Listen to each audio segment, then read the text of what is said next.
نحمده ونصلي ونسلم على رسوله الكريم اما بعد فاعوذ بالله من الشيطان الرجيم بسم الله الرحمن الرحيم وقال يا بني لا تدخلوا من باب واحد وادخلوا من ابواب متفرقة وما اغني عنكم من الله من شيء ان الحكم الا لله علیہ توکلت وعلیہ فلیتوکل المتوکلون۔ اور فرمایا اے میرے بیٹو، ایک دروازے سے نہ داخل ہونا اور جدا جدا دروازوں سے جانا، میں تمہیں اللہ سے بچا نہیں سکتا، حکم تو اللہ ہی کا چلتا ہے، میں نے اسی پر بھروسہ کیا اور بھروسہ کرنے والوں کو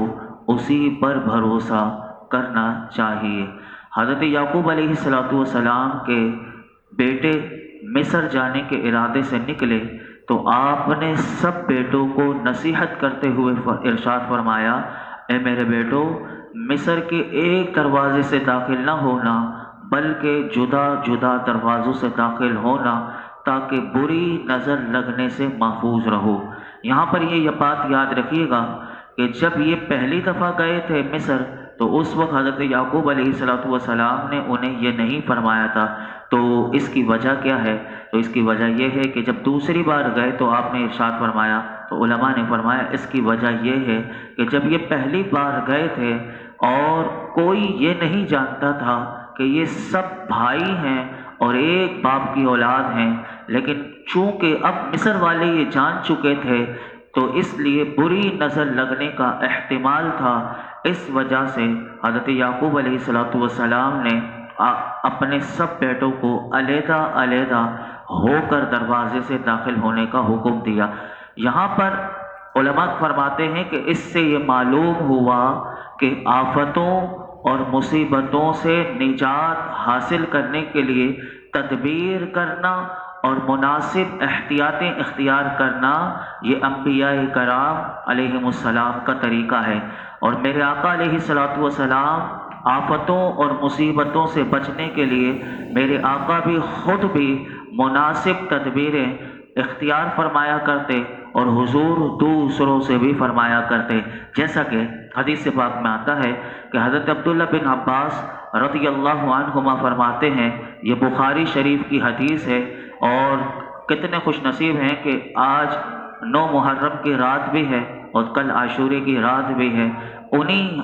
حسنین کریمین کا ذکر ہے۔ حضرت عبداللہ بن عباس فرماتے ہیں کہ رسول اللہ صلی اللہ علیہ وسلم امام حسن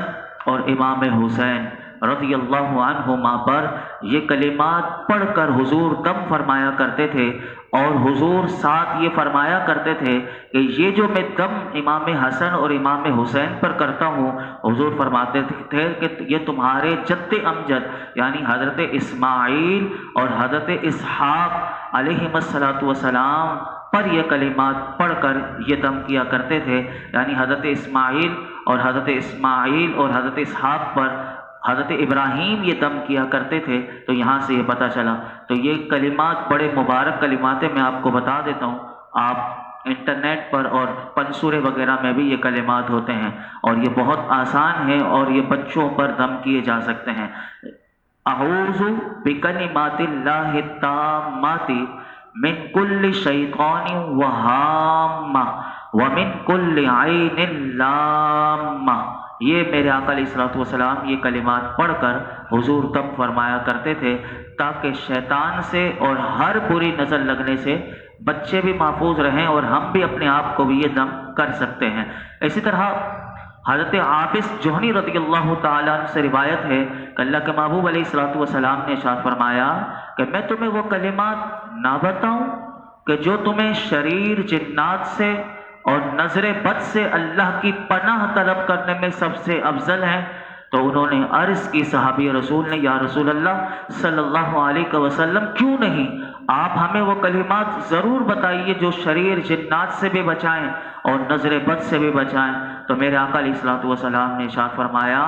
کہ وہ کلمات یہ 2 صورتیں ہیں، سورہ فلق اور سورہ ناس، یعنی آپ اندازہ لگائیں سورہ فلق اور سورہ ناس کتنی زبردست صورت ہے کہ یہ اس سے زیادہ یعنی آپ اپنے اوپر ہر وقت دم کر سکتے ہیں، اور اس کی بے شمار احادیث مبارکہ میں فضیلت آئی ہے۔ اسی طرح یہ بھی پتہ چلا کہ بری نظر سے بچنے کے لیے کوشش کرنی چاہیے، کیونکہ اس سے نقصان پہنچ سکتا ہے۔ بری نظر سے متعلق بھی حدیث پاک میں آتا ہے کہ حضرت عبداللہ بن عباس رضی اللہ عنہما سے روایت ہے کہ اللہ کے محبوب علیہ الصلوۃ والسلام نے ارشاد فرمایا کہ نظر حق ہے، اگر کوئی چیز تقدیر پر سبقت کر سکتی ہے تو میرے آقا فرماتے ہیں کہ وہ نظر ہے۔ جب تم نظر سے علاج کے لیے غسل کرنے کا تمہیں کہا جائے تو غسل کر لو، یعنی اگر کوئی تمہیں کہے کہ تمہیں نظر لگ گئی تم غسل کر لو تو میرے آقا فرماتے تم غسل کر لو، تمہاری نظر اتر جائے گی۔ اور یہ بھی یاد رکھیے کہ نظر کتنی خطرناک چیز ہے کہ یعنی انسان اگر دیکھ کر ماشاء اللہ کے کلمات نہ کہے اور انسان کے وہ دیکھے واہ واہ، جیسے آج یہ سکھایا جاتا ہے ونڈرفل انگلش میں لوگ بولتے ہیں، لیکن وہ عربی میں جو ہمیں سکھایا گیا اللہ کا نام نہیں لیا جاتا، تو ایسے بعض اوقات انسان کو نظر لگ جاتی ہے۔ اور نظر کتنی خطرناک لگتی ہے یہ بھی حدیث سن لیجئے کہ حضرت جابر بن عبداللہ رضی اللہ تعالی عنہ سے روایت ہے کہ اللہ کے محبوب علیہ الصلوۃ والسلام نے ارشاد فرمایا کہ اس ذات کی قسم کہ جس کے قبضہ قدرت میں میری جان ہے، حضور فرماتے ہیں بے شک بری نظر مرد کو قبر میں اور اونٹ کو ہنڈیا میں پہنچا دیتی ہے۔ اللہ اکبر، کہ بندے کو قبر تک لے جاتی ہے اگر کسی کو بری نظر لگ جائے۔ اگر اس حدیث پاک کا عکس الٹ کر لیں تو جب بری نظر کا یہ وبال ہے تو کسی اللہ والے کی اچھی نظر اگر کسی پر پڑ جائے تو اس کا کیا یعنی اس کو اللہ رب العالمین کیا عروج عطا فرما دے گا۔ تو یہی وجہ ہوتی ہے کہ علماء کی، اولیاء صالحین کی بارگاہ میں حاضری دینی چاہیے تاکہ ان کی کبھی نظر پڑ جائے تو اللہ رب العالمین ہمارے دل کے جو میل ہیں وہ بھی اتر جائیں۔ اور صحابہ تو حضور کی بارگاہ میں آیا کرتے تھے، میرے آقا ان کا تزکیہ نفس کس انداز سے فرمایا کرتے تھے، یہ آپ پڑھیے تاریخ تو آپ کو حدیث مبارکہ پڑھیے اور صحابہ کی سیرت کو پڑھیے تو آپ کو پتہ چلے گا۔ اسی طرح ایک اور بات بھی، جس طرح ابھی میں نے آپ کے سامنے رکھا سورہ فلق اور سورہ ناس، حضرت ابو سعید خدری رضی اللہ تعالیٰ عنہ فرماتے ہیں کہ نبی کریم صلی اللہ علیہ وسلم جنات سے بھی اور انسانوں کی بری پناہ سے، حضور ان کی بری نظر سے پناہ مانگا کرتے تھے، اور فرمایا کہ یہاں تک کہ جب سورہ فلق اور سورہ ناس نازل ہوئی تو حضور علیہ الصلوۃ والسلام نے یہ دونوں صورتیں اختیار کر لیں اور دیگر دعاؤں کو حضور نے چھوڑ دیا۔ تو کیا پتہ چلا کہ انسان اتنی دعائیں پڑھ پڑھ کر نظر اتارے، اگر کوئی اپنی نظر لگے اور کسی سے وہ چاہتا ہے میں دم کرواؤں تو وہ خود بھی دم کرے تو انشاءاللہ اس کا اثر ہوگا، لیکن خالصتاً اللہ کے رضا اور بالکل صحیح طریقے سے پڑھ کر اپنے اوپر دم کرے اور ہمیشہ صبح و شام پڑھے تو اس کو برکتیں ان صورتوں کو ملیں گی۔ اور اسی طرح مفتی احمد یار خان نعیمی علیہ رحمہ فرماتے ہیں کہ بد نظری سے بچنے کے لیے سورہ قلم کی یہ والی آیت بھی بڑی مجرب ہے، وَإِن يَكَادُ الَّذِينَ كَفَرُوا لَيُزْلِقُونَكَ بِأَبْصَارِهِمْ لَمَّا سَمِعُوا الذِّكْرَ وَيَقُولُونَ إِنَّهُ لَمَجْنُونٌ۔ یہ آپ اپنے اوپر پڑھ کر دم کر لے، اس سے بھی نظر اتر جاتی ہے۔ آگے ارشاد فرمایا کہ وَمَا أُغْنِي عَنْكُم مِّنَ اللَّهِ مِن شَيْءٍ، اور حضرت یعقوب علیہ السلام نے ساتھ ایک تو تدبیر بتا دی اور ساتھ یہ بھی بتا دیا کہ جس چیز کی طرف میں نے تمہیں اشارہ کر دیا اگر اللہ رب العالمین نے تمہارے مقدر میں تمہارے لیے مقدر فرما دی ہے کہ یعنی تمہیں نظر لگنا، تو فرمایا کہ میں تمہیں اس سے نہیں بچا سکتا، کیونکہ تدبیر اور چیز ہے، تقدیر اور چیز ہے۔ فرمایا کہ تدبیر تقدیر کو ٹال نہیں سکتی، اور پھر آپ نے فرمایا کہ میں نے اپنا معاملہ اللہ کے سپرد کیا اور میں اسی پر بھروسہ کرتا ہوں اور اپنی اس بات پر بھروسہ نہیں کرتا کہ جس کا میں نے تمہیں حکم دیا ہے، کیونکہ توکل کے ساتھ اسباب کو اختیار کرنا اسباب چھوڑ دینے سے بہتر ہے۔ یہ بھی یاد رکھیے گا کہ کل بھی میں آپ کے سامنے یہ بات رکھ چکا تھا کہ توکل کے ساتھ اسباب اختیار کرنے سے توکل پر کوئی فرق نہیں پڑتا، وہ اپنی جگہ برقرار رہتا ہے۔ آگے ارشاد فرمایا وَلَمَّا دَخَلُوا مِنْ حَيْثُ أَمَرَهُمْ أَبُوهُمْ مَا كَانَ يُغْنِي عَنْهُمْ مِنَ اللَّهِ مِنْ شَيْءٍ إلا حاجة في نفس يعقوب قضاها وإنه لذو علم لما علمناه ولكن أكثر الناس لا يعلمون۔ اور جب وہ وہیں سے داخل ہوئے جہاں سے ان کے باپ نے حکم دیا تھا، وہ انہیں اللہ سے بچا نہ سکتے تھے، البتہ یعقوب کے دل میں ایک خواہش تھی جو اس نے پوری کر لی، اور بے شک وہ صاحب علم تھا کیونکہ ہم نے اسے تعلیم دی تھی، مگر اکثر لوگ نہیں جانتے۔ اس آیت کا علماء نے کہا کہ معنی یہ ہے کہ حضرت یعقوب علیہ السلام کے بیٹوں کا مختلف دروازوں سے شہر میں داخل ہونا ان سے وہ چیز دور نہیں کر سکتا تھا جو اللہ نے ان کے لیے مقدر فرما دی تھی۔ اللہ تعالیٰ کی تقدیر کو دیکھا جائے تو ان کا ایک ہی دروازے سے داخل ہونا یا مختلف دروازوں سے داخل ہونا یہ دونوں برابر ہے۔ ان کا مختلف دروازوں سے جانا اگرچہ اللہ کی تقدیر کو ٹال نہیں سکتا، لیکن بد نظری سے بچنے کی یہ تدبیر اختیار کرنا حضرت یعقوب علیہ السلام کے دل کی ایک تمنا تھی جو انہوں نے اپنے باپ کی تمنا کو پورا کر لیا۔ اور یہ بھی قرآن نے تعریف کی اللہ کے نبی کی کہ اللہ رب العالمین نے فرمایا کہ حضرت یعقوب علیہ السلام صاحب علم تھے، تو پتہ چلا کہ علم والا ہی ایسی باتیں بتا سکتا ہے کہ یہ جو اونٹ پٹانگ کی بات معاشرے میں کہ کڑے پہن لو، انگوٹھیاں اتنی ساری پہن لو، اس سے بھی تمہیں نظر نہیں لگے گی۔ یاد رکھیے کہ شریعت سے جو چیز ٹکرائے گی اور آپ نے اگر ان چیزوں پر بھروسہ کیا تو پھر یاد رکھیے کہ اگر آپ کو کوئی نقصان پہنچتا ہے تو یہ پھر انسان کی خود کی حماقت اور جہالت سے ہوگا۔ جو جن چیزوں کا ہمیں بتایا گیا وہ بندہ کرے، لیکن جہاں جو چیز شریعت سے ٹکراتی ہو، کڑے پہننا، انگوٹھی ایک ہو اور وہ بھی 4.5 ماشا ایک رتی کم اور وہ بھی چاندی کی ایک نگینے والی، لیکن لوگ اتنی 9 انگوٹھیاں 10 8 انگوٹھیاں پہن لیتے ہیں، یہ بالکل غلط ہے۔ اور ایسی نماز اگر پڑھی جائے تو نماز بھی لوٹانی پڑتی ہے۔ تو اللہ رب العالمین نے فرمایا کہ یعقوب علیہ السلام صاحب علم تھے کیونکہ اللہ نے انہیں تعلیم دی تھی، مگر اکثر لوگ وہ علم نہیں جانتے کہ جو اللہ اپنے چنے ہوئے بندوں کو دیتا ہے۔ یہاں سے یہ بھی پتہ چلا کہ اللہ اپنے خاص بندوں کو خاص علم بھی دیتا ہے، تو یہ اللہ کے خاص بندوں کو خاص علم بھی ملتا ہے، جیسے کہ انبیاء کو علم لدنی اللہ کی طرف سے ملتا ہے۔ اور آگے ارشاد فرمایا وَلَمَّا دَخَلُوا عَلَى يُوسُفَ آوَى إِلَيْهِ أَخَاهُ قَالَ إِنِّي أَنَا أَخُوكَ فَلَا تَبْتَئِسْ بِمَا كَانُوا يَعْمَلُونَ۔ اور جب وہ سب بھائی یوسف کے پاس گئے تو یوسف نے اپنے سگے بھائی کو اپنے پاس جگہ دی اور فرمایا بے شک میں تیرا حقیقی بھائی ہوں، تو اس پر غمگین نہ ہونا جو یہ کر رہے ہیں۔ اب یہ مصر سے چلے اور جب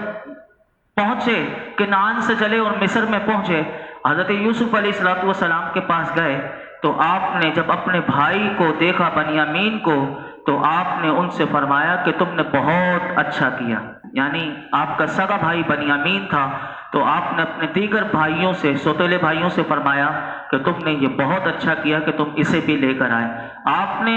ان سب کو عزت کے ساتھ مہمان بنایا اور جا بجا دسترخوان لگوائے، اور ہر دسترخوان پر مفسرین کہتے ہیں 2 بھائیوں کو بٹھایا۔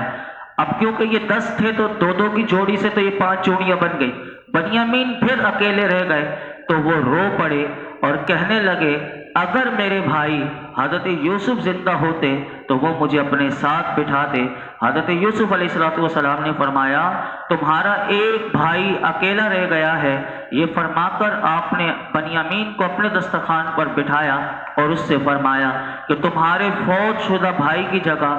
میں تمہارا بھائی ہو جاؤں تو کیا تم پسند کرو گے؟ یعنی آپ نے پہلے یہ نہیں بتایا کہ میں یوسف ہوں، آپ نے فرمایا کہ جو تمہارا فوت شدہ بھائی ہے اس کی جگہ اگر میں تمہارا بھائی ہو جاؤں تو کیا تم یہ بات پسند کرو گے؟ تو بنیامین نے جو جملے کہے وہ زبردست تھے۔ آپ نے فرمایا کہ آپ جیسا بھائی کس کو میسر آئے گا، لیکن حضرت یعقوب علیہ السلام کا فرزند اور حضرت یوسف علیہ السلام کی والدہ راحیل کا نور نظر ہونا آپ کو کیسے حاصل ہو سکتا ہے؟ یہ سن کر حضرت یوسف علیہ السلام بھی رو پڑے اور اپنے بھائی بنیامین کو گلے سے لگایا اور فرمایا کہ بے شک میں ہی تیرا حقیقی بھائی یوسف ہوں، تم اس پر غمگین نہ ہونا، اور جو یہ کر رہے ہیں یہ اس پر غمگین نہ ہونا کہ بے شک اللہ نے ہم پر احسان فرمایا اور ہمیں بھلائی کے ساتھ جمع فرما دیا۔ اور یہ بھی اپنے بھائی کو تنبیہ کر دی آپ نے کہ اس راز کو ابھی اپنے بھائی کو نہ بتانا۔ یہ سن کر، کیونکہ بنیامین کو یوسف علیہ السلام مل چکے تھے،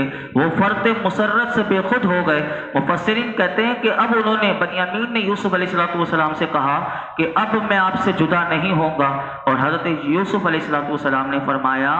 کہ میرے والد کو میری جدائی کا صدمہ، پہلے اس کا غم جو ہے وہ بہت پہنچ چکا ہے، اگر میں نے اب تمہیں روک لیا تو ایسا نہیں کہ ان کا غم اور زیادہ ہو جائے گا، اور آپ کو روکنے کی کوئی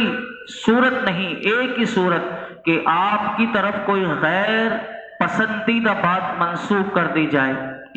اب یہ جملے غور کیجئے گا، آگے جو مضمون آئے گا وہ ایسے ہی آئے گا۔ آپ نے فرمایا کہ میں تمہیں روک نہیں سکتا، اور روکنے کے لیے ایک ہی صورت ہے، اور وہ یہ ہے کہ تمہاری طرف کوئی غیر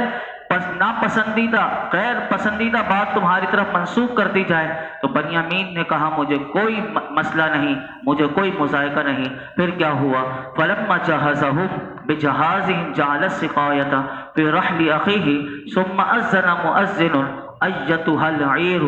انکم لسارقون۔ پھر جب انہیں ان کا سامان مہیا کر دیا تو اپنے بھائی کی بوری میں پیالہ رکھ دیا۔ پھر ایک منادی نے ندا دی، اے قافلے والو تم چور ہو، بے شک تم چور ہو۔ حضرت یوسف علیہ السلام نے انہیں ان کا 10 بھائیوں کو، پورے 11 بھائیوں کو سامان دے دیا، اور ان میں سے ہر ایک بھائی کو ایک ایک اونٹ گلہ ان کو دے دیا، اور ایک اونٹ کا بوجھ بنیامین کے لیے بھی خاص کر دیا۔ تو اپنے بھائی بنیامین کی بوری میں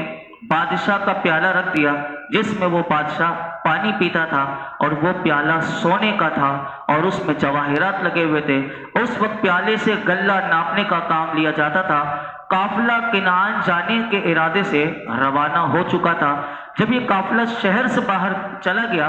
تو انبار کھانے کے جو کارکن تھے، جو خادم تھے، ان کو پتہ چلا کہ پیالہ تو ہے نہیں، کہ جس سے غلہ ناپا جاتا ہے۔ تو ان کے خیال میں یہ آیا کہ یہ پیالہ قافلے والے لے گئے۔ اب ان لفظوں میں غور کیجئے گا کہ یہ کوئی اللہ کے نبی کی طرف کوئی منسوب نہ کر دے، تو اس میں یاد رکھیے گا کہ یہ قافلے والوں کے خیال آیا، کہ وہ جو کارکن تھے ان کے دماغ میں یہ خیال آیا کہ ہو سکتا ہے کہ یہ قافلے والے ہی یہ پیالہ لے گئے ہوں۔ چنانچہ انہوں نے اس کی جستجو میں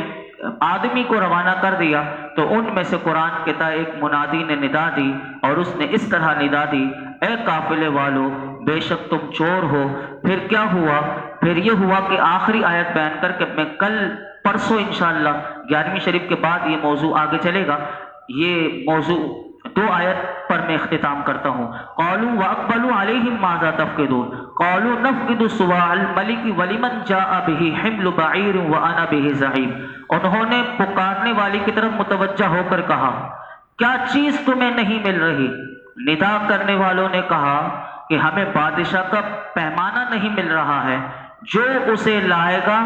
اس کے لیے ایک اونٹ کا بوجھ انعام ہے، اور میں اس کا ضامن ہوں۔ جو ندا کرنے والا کارکن تھا اس نے اس طرح ندا کی کہ ہمیں بادشاہ کا پیالہ نہیں مل رہا، جو ہماری تلاشی لینے سے پہلے اسے ظاہر کر دے گا یا اسے چوری کرنے والے کے بارے میں بتا دے گا تو اس کے لیے ایک اونٹ کا بوجھ انعام ہے، اور اسے دلانے کا میں ضامن ہوں۔ پھر کیا ہوا؟ پھر انہوں نے قسمیں کھائیں، اور پھر کس طرح ملا؟ یہ پوری ایک تدبیر تھی جو اللہ رب العالمین کی طرف سے یہ سکھائی گئی تھی۔ کل ہم سماعت کریں گے۔ اللہ رب العالمین ہمیں ہر قسم کے گناہوں سے بچنے کی توفیق عطا فرمائے، اور ہر بری نظر والے کی بری نظر سے محفوظ فرمائے، اور اللہ والوں کی نظر کرم ہمیں عطا فرمائے۔ اللہ اپنی نظر رحمت ہم سب کو عطا فرمائے، اور اپنے محبوب کی نگاہ کرم عطا فرمائے۔ شہدائے کربلا والوں کی، امام حسین، امام حسن کی اللہ نگاہ کرم ہم سب کو عطا فرمائے، اور ان کا فیضان ہمیں نصیب فرمائے۔ الحمدللہ رب العالمین،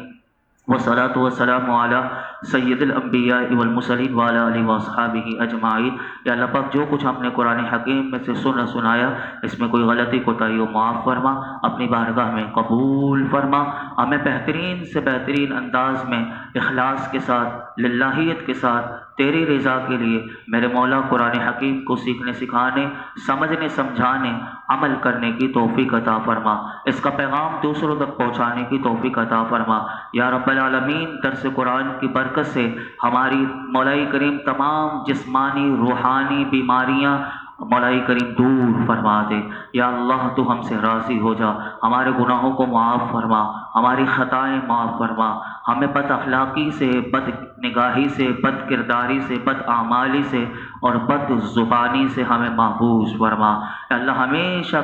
کثرت سے ذکر اللہ اور ذکر رسول کرنے کی توفیق عطا فرما، قرآن حکیم کی شب و روز تلاوت کی توفیق عطا فرما یا رب العالمین۔ تو ہم سے ہمیشہ کے لیے راضی ہو جا۔ اس درس قرآن میں جتنے حاضرین موجود ہیں میرے مولا، جس کے دل میں جو مراد ہو پوری فرما دے۔ آج تک جتنی دعائیں کی ہیں آئندہ کریں گے سب دعاؤں کو قبول فرما۔ ربنا تقبل منا انک انت السمیع العلیم وتب علینا انک انت التواب الرحیم، وصلی اللہ تعالی علی خیر خلق محمد وعلی آلہ وصحبہ اجمعین۔